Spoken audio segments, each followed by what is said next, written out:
Tere, olen Meelis matkasuvilatest.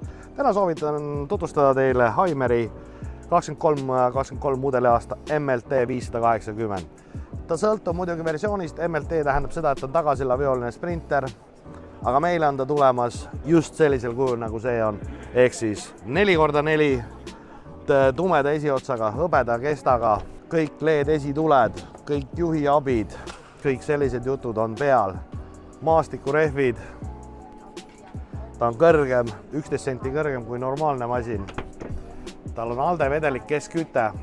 Mõnus sisse minna. Neid on nüüd olemas kahes versioonis. See siin on nüüd heleda nahaga, meile on ta tulemas tumeda nahaga, sest kuna on tegemist off-road masinaga, siis peab olema natuke lihtsamini hooldatav ja mõnusamalt, karusamalt olla kui heleda naha peal. Ja selle jaoks ongi meil valitud tume nahk. On selline L-istumisrühm. Nagu mainitud, Mercedes-Benzi alusauto, 170 hobujõudu automaat käigukastiga, 9-käiguline, 4 vedu, juhiabidega, kõik pimenduskaardinad, asjad on peal. Kütteks on ALDE vedelik keskküte. Mis nüüd tuleb vahe sisse? Põhimõtteliselt, kes on meie videosid vaadanud, on olemas 570 crossover. 580 on nüüd meil nii palju pikem. Köögis on siin nagu seda ruumi eriti palju juurde ei anna. Siin ka ei ole, aga mis tal on lisaks? On pikk riidekapp, mis annab väga palju juurde. Duširuum ja WC on tõsiselt suur. Kui ma siit jalad ette lükkan, nii puitreist maas on, no siin ei ole probleemi. Ka duširuumis on piisavalt ruumi. Kapid asjad.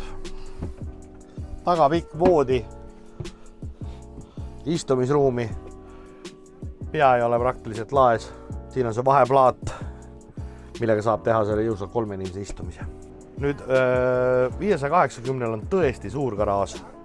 Kuna neil autodel on meie poolt tellitud raami tugevdused alla, siis garaaži kõndavõime on 450 kilo. Siin on ruumi ka suuremaid asju pannav.